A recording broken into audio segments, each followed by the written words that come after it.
She rejected my proposal with, "I'm seeing someone else," in front of my family. So I walked out.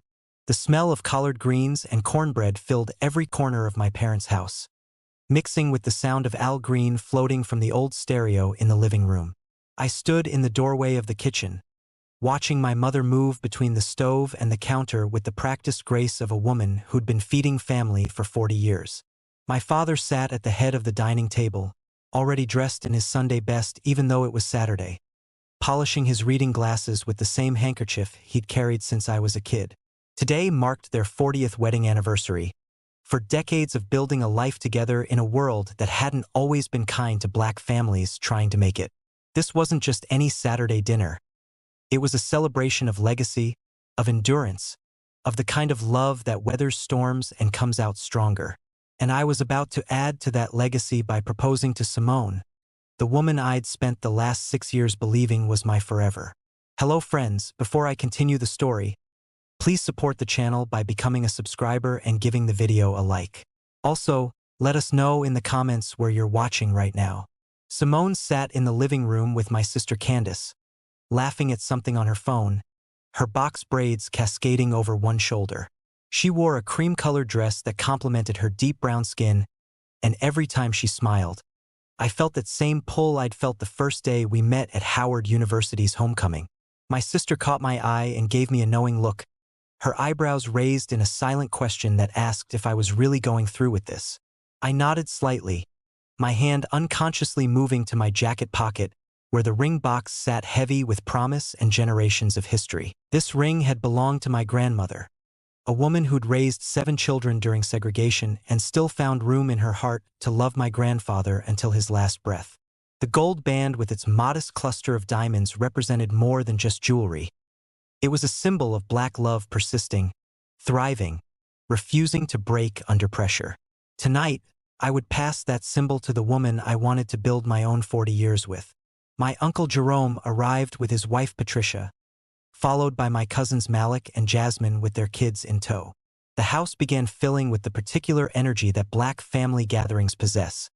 That combination of loud affection, playful arguments, and unconditional support that had shaped every important moment of my life. My nephew DeAndre immediately ran to me, wrapping his small arms around my legs and demanding to know if I'd brought him anything.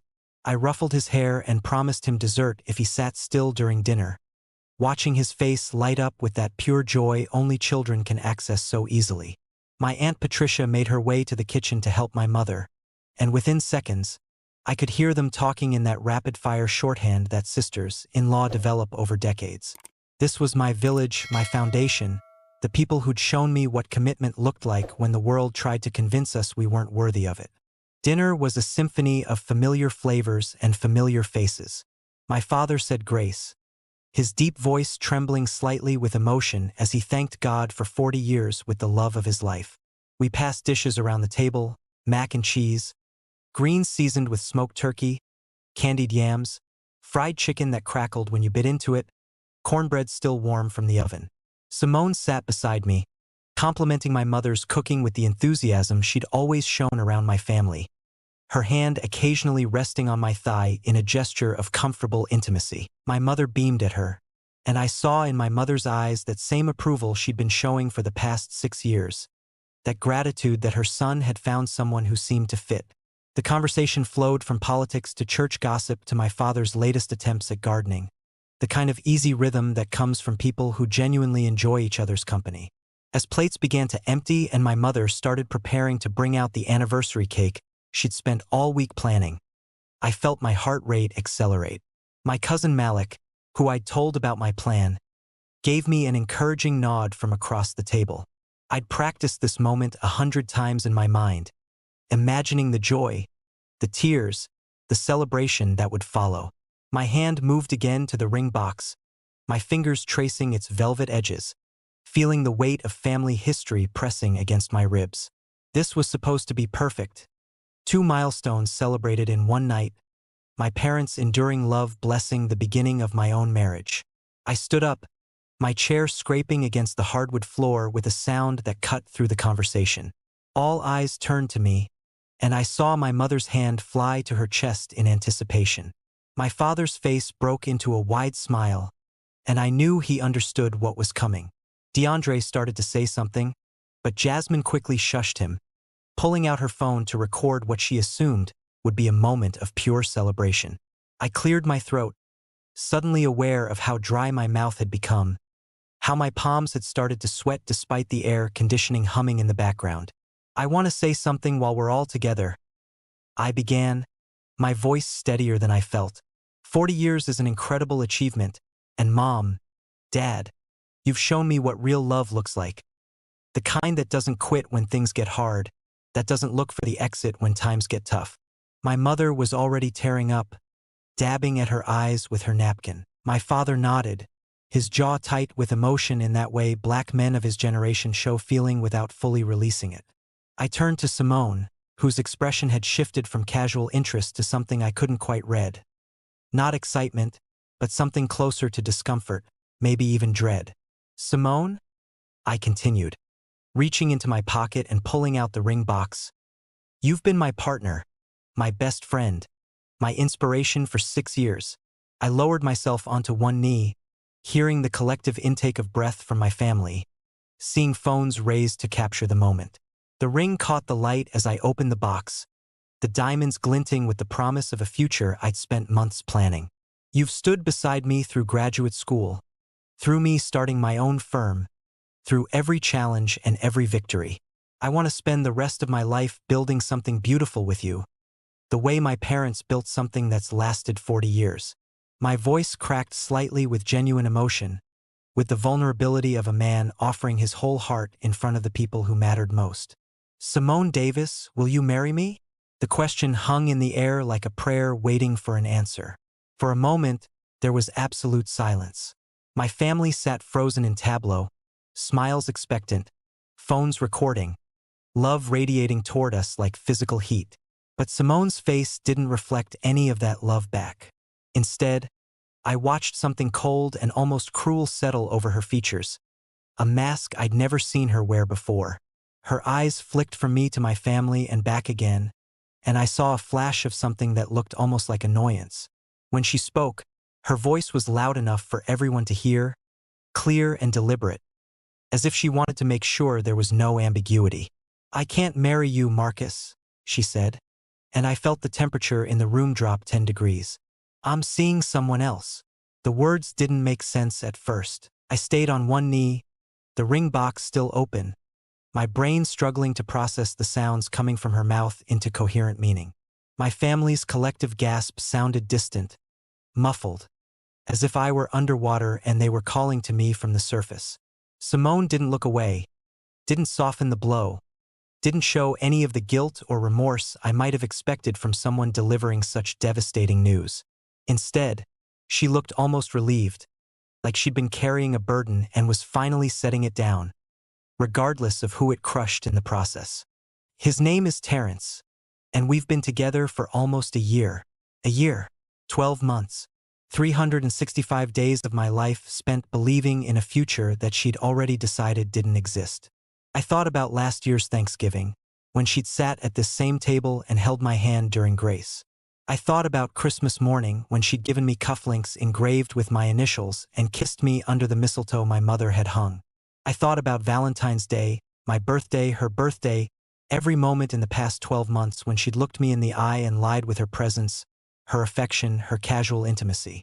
While I was planning a proposal with my grandmother's ring, she was building a whole separate life with someone named Terrence. The silence shattered as my sister Candace stood up so fast her chair tipped backward. Are you serious right now? Her voice was sharp with disbelief and rising anger. My mother's hand was still pressed to her chest, but now it looked less like joy and more like she was trying to keep her heart from breaking through her ribs. My father's expression had transformed from celebration to something dangerous and protective, the look of a man watching his son be humiliated in his own home.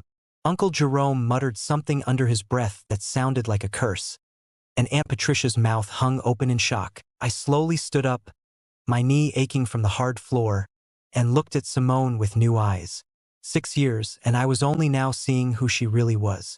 The woman I'd introduced to my family as my future, who'd sat in my grandmother's chair at Christmas dinner, who'd accompanied my mother to church and pretended to care about the sermon, was a stranger capable of cruelty I hadn't imagined.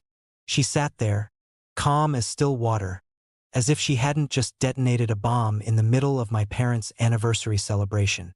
I could see it in her eyes now. This had been her plan all along, to do it here in front of everyone, to make the rejection as public and devastating as possible. She wanted an audience for my humiliation. "A year," I said quietly, my voice barely above a whisper but carrying clearly in the shocked silence. I wasn't asking a question. I was simply stating a fact, trying to make it real by speaking it aloud. Simone had the audacity to nod, as if we were discussing something as mundane as the weather. My hand closed around the ring box, the edges pressing into my palm hard enough to hurt. That pain was good. It was something concrete to focus on while my entire understanding of the past 6 years crumbled around me. "I didn't mean for it to happen," she said, and her tone held no apology, just explanation. "But Terrence and I connected in a way that you and I never really did. I thought about telling you, but the timing never seemed right." The sheer absurdity of her words, that there was supposed to be a right time to reveal a year-long betrayal, would have made me laugh if I'd had any laughter left in me. I looked at my mother, who had tears streaming down her face now, and felt shame burn through me even though I'd done nothing wrong. I had brought this woman into our sacred space, vouched for her character, loved her publicly, and she'd repaid that trust by choosing this moment, this place, to destroy me. I could have said 1,000 things. I could have asked why, demanded explanations, begged for details that would only hurt more. I could have yelled, matched her cruelty with rage, made a scene that would have at least given my family the satisfaction of seeing me fight back. But standing there in my parents' dining room, surrounded by the people who'd taught me dignity and self-respect, I realized that giving her any more of my words, my energy, my emotion would be giving her more than she deserved. She wanted drama, wanted to see me break, wanted the power that comes from watching someone crumble. I closed the ring box with a quiet click that sounded like a door slamming shut. "Thank you for your honesty," I said, and my voice was so calm it didn't sound like mine. I turned to my parents, seeing 40 years of love and commitment reflected in their matched expressions of heartbreak and fury. "Mom, Dad, I'm sorry I brought this into your celebration. You deserved better than this." My father started to rise, started to say something, but I held up my hand gently, asking without words for him to let me handle this my way. I placed the ring box on the table next to my unfinished plate of food. I looked one more time at Simone, memorizing this version of her so I'd never forget what she was truly capable of. Then I turned and walked out of my parents' house with measured, deliberate steps, my head high and my back straight, carrying myself the way my father had taught me to carry myself through every indignity this world had tried to hand me. I didn't run, didn't slam doors, didn't give anyone the satisfaction of seeing me lose control.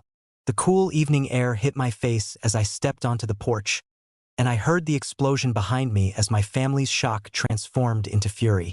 Candace's voice rose above the others, and I heard words I'd never heard my sister say in front of our parents. But I kept walking to my car, got in, started the engine, and drove away from the only woman I'd ever loved and the worst moment of my life.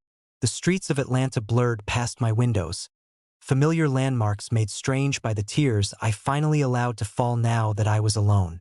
I ended up at my best friend Darius's apartment in Midtown, though I had no memory of deciding to drive there. He took one look at my face when he opened the door and pulled me inside without questions.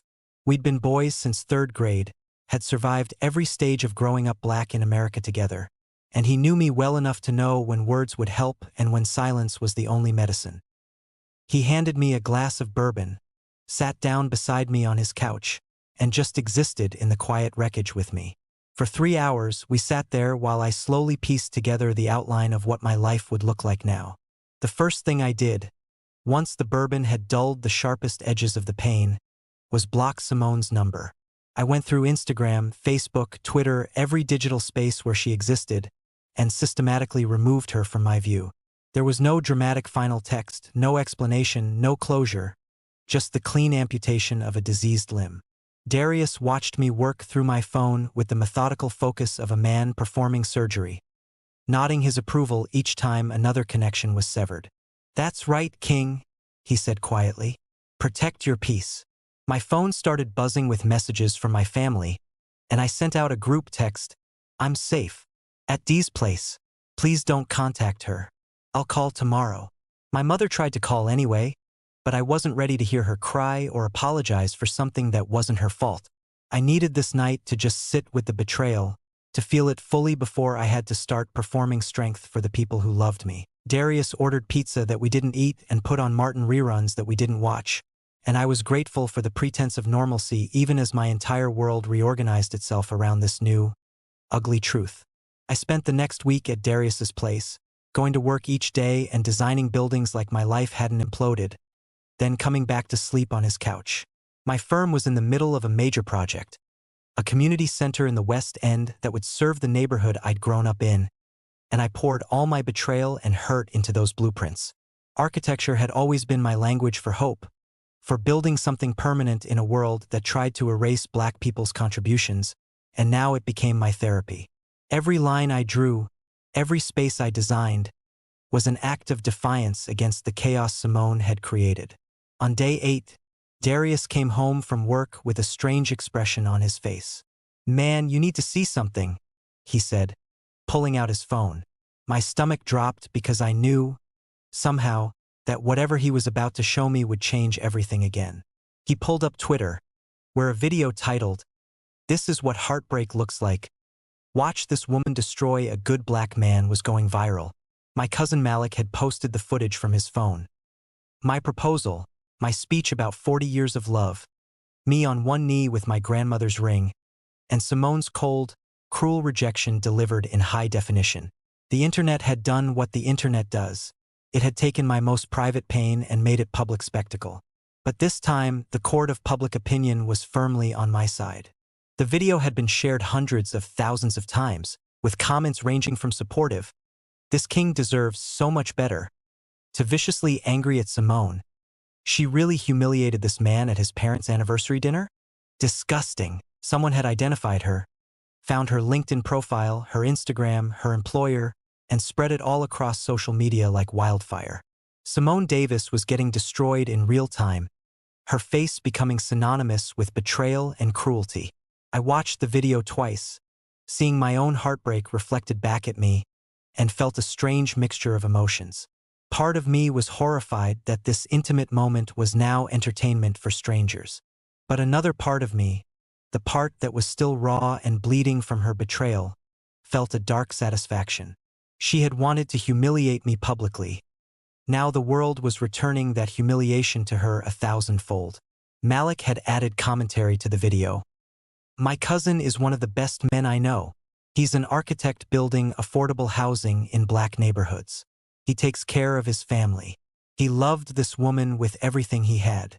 And this is how she did him, in front of his parents on their 40th anniversary. Share this so she can't hide from what she did." The fallout was immediate and catastrophic. Within 48 hours, Simone's marketing firm, a boutique agency in Buckhead that prided itself on its progressive values, had issued a statement on Twitter. "We do not condone cruelty in any form. The individual in the video is no longer employed by our company. She'd been fired, her professional reputation destroyed by the same public humiliation she'd inflicted on me." The comments under the announcement were merciless, calling her everything from a narcissist to far worse things that made me uncomfortable even though she'd earned the anger. I didn't feel joy at her firing, but I didn't feel guilt either, just a strange emptiness where 6 years of my life used to be. Then Terrence entered the picture. Someone with too much time and impressive internet detective skills found him. Terrence Williams, a personal trainer with a carefully curated Instagram full of shirtless mirror selfies and inspirational quotes about grinding and winning. His entire brand was built on being a motivational figure, a man of integrity who helped people transform their lives through discipline and dedication. Being exposed as the other man in such a viral, publicly condemned affair was antithetical to everything he'd tried to build. His response was swift, calculated, and completely self-serving. Terrence posted a long statement on Instagram, complete with a black and white photo of himself looking contemplatively off camera. "I want to address the video that's been circulating," he wrote. I was deeply misled by someone I trusted. I was told repeatedly that she was in an unhappy relationship that had essentially ended, that they were only together out of convenience. I had no idea about the proposal, the anniversary dinner, or the depth of deception. I don't condone what happened, and I've ended all contact with this person. To Marcus, I'm sorry, brother. You didn't deserve this. The post was a masterclass in self-preservation, throwing Simone completely under the bus to save his own reputation. According to my sister Candace, who'd maintained a fake Instagram account just to follow the drama, Terrence had called Simone and dumped her in spectacular fashion before blocking her everywhere. One of Simone's friends had apparently shared screenshots of text messages where Terrence called her crazy, toxic, and a career-killing liability. He'd discarded her with the same casual cruelty she'd shown me, and the symmetry was almost poetic. The man she'd betrayed me for, the relationship she'd valued enough to destroy 6 years, had lasted exactly 3 days past going public. She'd traded something real for something that evaporated the moment it cost him anything. I went to therapy, not because of the video or the public nature of the humiliation, but because I realized I'd spent 6 years with someone capable of that level of cruelty and hadn't seen it. Dr. Monroe, a black woman in her 60s who'd been practicing in Atlanta for 30 years, helped me understand that I hadn't been blind. I'd been trusting, which was different. You come from a family that models healthy love, she told me during our 3rd session. You assumed the person you chose would have the same values, the same integrity. That's not naivety, Marcus. That's hope. Don't let her steal your ability to hope. Those words became a lifeline I clung to during the months that followed. 6 months passed like seasons changing slowly, then all at once. I threw myself into the community center project, which was finally breaking ground in the neighborhood where my grandmother had raised her children. The design incorporated elements from traditional African architecture with modern sustainable features, creating a space that honored where we came from while building toward where we were going. Mayor's office came to the groundbreaking ceremony, and I stood there with a shovel in my hand, thinking about how different my life looked from what I'd imagined that night at my parents' house. I was healing in ways that surprised me, finding joy in my work and in my family and in the simple act of building something meaningful. I'd moved into a loft in the old 4th Ward, a light-filled space with exposed brick and floor-to-ceiling windows that overlooked the Atlanta skyline. Every piece of furniture I chose myself, every picture I hung on the walls reflected my taste alone, and there was something liberating about creating a space that belonged entirely to me. My nephew DeAndre came over most weekends, and we'd build elaborate Lego structures while listening to jazz. And in those moments, I felt more content than I had in years. The wound Simone had left was still there, but it had scabbed over, become something I could live with, a reminder rather than an active source of pain. Then the messages started. The first came from a number I didn't recognize. Marcus, it's Simone. I know you don't want to hear from me, but my life has fallen apart. I lost my job, my apartment, all my friends. The video destroyed everything. Please, can we just talk? What happened to me isn't fair. I stared at the message for a long time, reading and rereading the words, isn't fair, until they lost all meaning. She'd humiliated me in front of my family on one of the most important nights of their lives, carried on a year-long affair while accepting my love and trust, and now she wanted to talk about fairness. I blocked the number without responding. Dr. Monroe had taught me that I didn't owe my pain to anyone, didn't owe explanations or closure to someone who'd shown me such profound disrespect. 2 days later, my phone rang with another unknown number. This time it was Simone's mother, Mrs. Davis, a woman who'd always treated me kindly during the years I'd dated her daughter. Marcus, baby, I know Simone hurt you terribly, she said, her voice heavy with a mother's complicated grief. But she's not doing well. She can barely leave the house. People recognize her from that video and say horrible things. I'm not asking you to take her back, but maybe you could ask your cousin to take the video down. The audacity of the request, that I should manage my family's response to protect my ex from consequences, almost made me laugh. Mrs. Davis, I'm sorry Simone is struggling, I said, and I meant it in a distant, impersonal way. But that video shows exactly what happened. My cousin didn't lie or exaggerate. He just documented the truth. There was a long pause on the other end of the line. But she made a mistake, Marcus.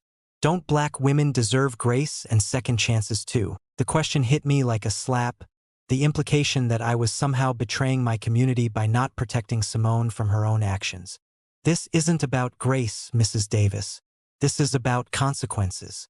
Simone made a choice, not a mistake. I hope she finds healing, but it won't be through me. Please don't call again. The final contact came a week later. I was leaving my office, the sun setting over the Atlanta skyline in shades of orange and purple, when my phone buzzed with a voicemail notification from yet another unknown number.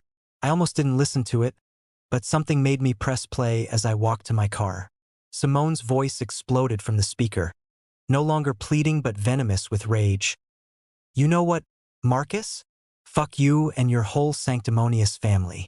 You planned that proposal to trap me, to force my hand in front of everyone so I couldn't say no. And when I had the courage to be honest, you sicked your family on me like dogs. You destroyed my entire life because your ego couldn't handle rejection. I hope you're happy with yourself, you manipulative asshole. I listened to the entire message standing next to my car in the parking garage, the echo of her words bouncing off concrete walls. And then I started laughing. Not bitter or angry laughter, but the genuine amusement of a man who'd finally, completely seen through an illusion. This was who she really was. Someone who could rewrite history to make herself the victim, who could transform her year of lying into my act of manipulation, who could blame everyone but herself for the consequences of her choices. The Simone I'd loved had never existed. She'd been a performance, and I was grateful, genuinely grateful, that the curtain had finally dropped before I'd married her. I deleted the voicemail and blocked that number too. The last thread connecting me to her snapped, and I felt lighter than I had in months. That night, I called my mother and we talked for 2 hours about everything and nothing, and when she asked if I was really okay, I could truthfully say yes. I was okay. I was more than okay. I was free. A year and a half after the proposal, I stood in the grand ballroom of the Hyatt Regency downtown, accepting the Atlanta Urban Design Award for the West End Community Center. The room was full of architects, city planners, community leaders, and politicians, all gathered to celebrate innovative design that served the people who needed it most. I wore a navy blue suit that I'd had custom tailored, my locks freshly twisted, feeling more myself than I'd felt in years.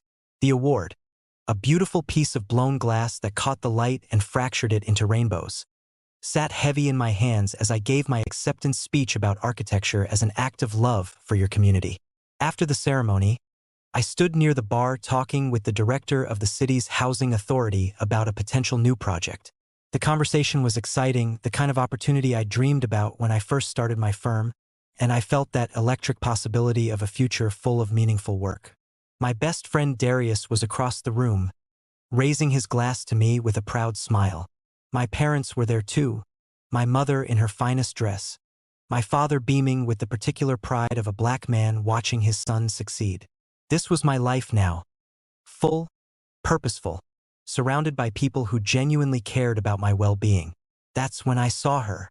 Simone stood near the entrance of the ballroom, partially hidden behind a column, wearing a dress that looked expensive but somehow desperate. She'd come as someone's plus one, I later learned. A guy from a rival architecture firm who probably didn't know her story. But her eyes weren't on her date.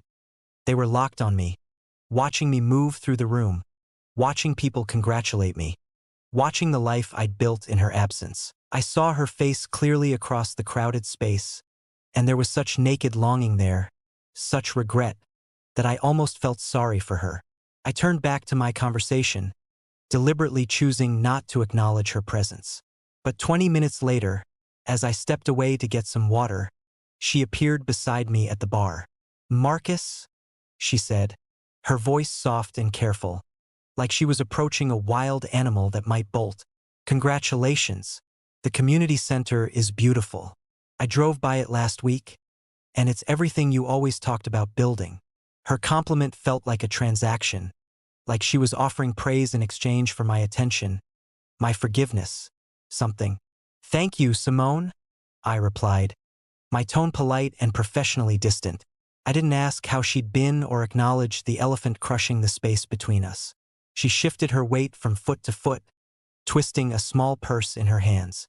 I know my last message was completely out of line, she continued, rushing the words like she'd practiced them. I was in a really dark place, dealing with a lot of anger, but I've been in therapy for a year now, doing the work, really examining my patterns. I see now what I threw away, Marcus. I see what we could have had. The presumption in those words, that there was still a we, that her year of therapy somehow entitled her to reconsideration, would have devastated me 18 months ago. Now, I felt nothing but a distant curiosity about the kind of delusion that allowed someone to believe this was possible. I'm glad you're getting help, I said, and I genuinely was. Therapy is important. I've been going too. Her eyes lit up at this, misinterpreting my sharing as an opening, a bridge back to intimacy. Then you understand, she said, leaning slightly closer. You understand that people can change, that who we were in our worst moments isn't who we have to stay. She paused, and I could see her gathering courage for the question she really wanted to ask. Is there any part of you that misses what we had? Any part that thinks we could try again, knowing what we know now? Her voice broke slightly on the last words, and I recognized the calculated vulnerability, the performance of emotion designed to elicit my protection. I looked at her fully then, really looked at the woman I'd planned to marry. I saw the regret in her eyes, real enough in its way, but born from loss rather than genuine remorse. She didn't miss me. She missed the version of her life where she was engaged to a successful architect, where she had access to my family's warmth, where she was building towards something stable. She'd gambled it all for excitement with Terrence. And when that imploded, she'd expected to find her safety net still waiting. But I'd taken that net down and built something new.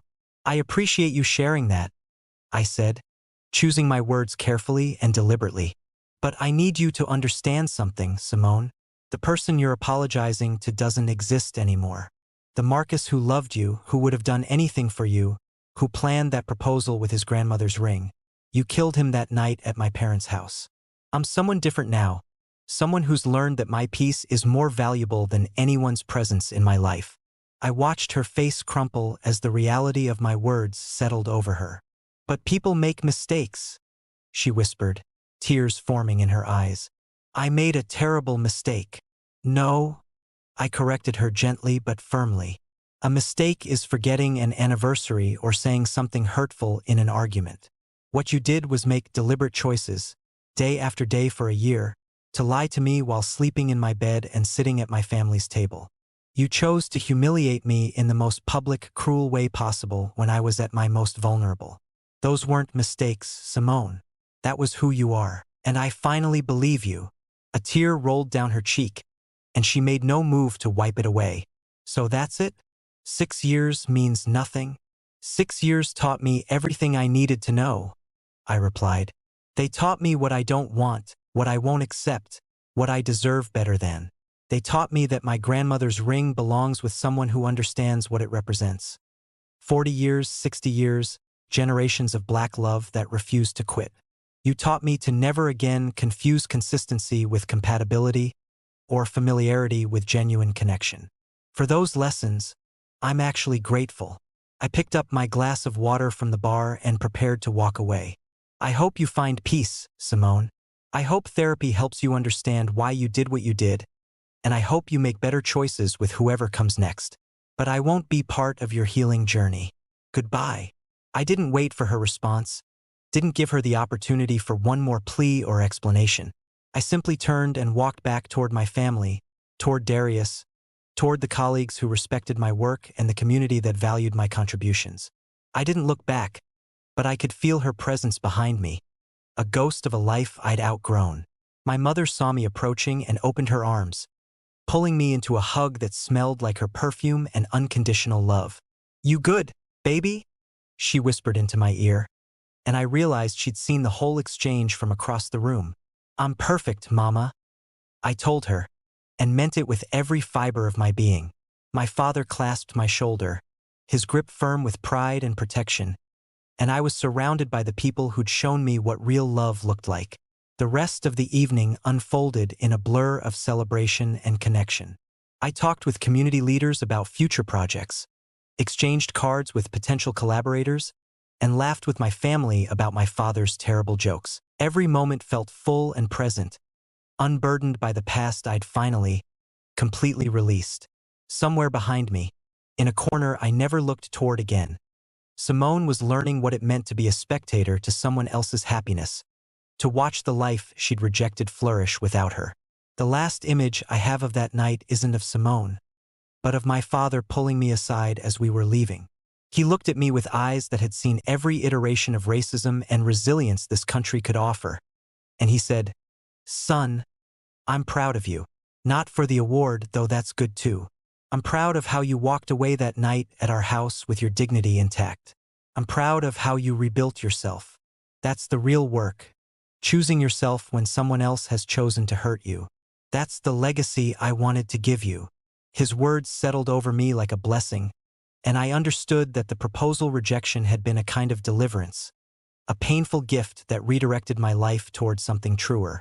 I drove home that night with my award on the passenger seat, the city lights of Atlanta spreading out before me like possibilities.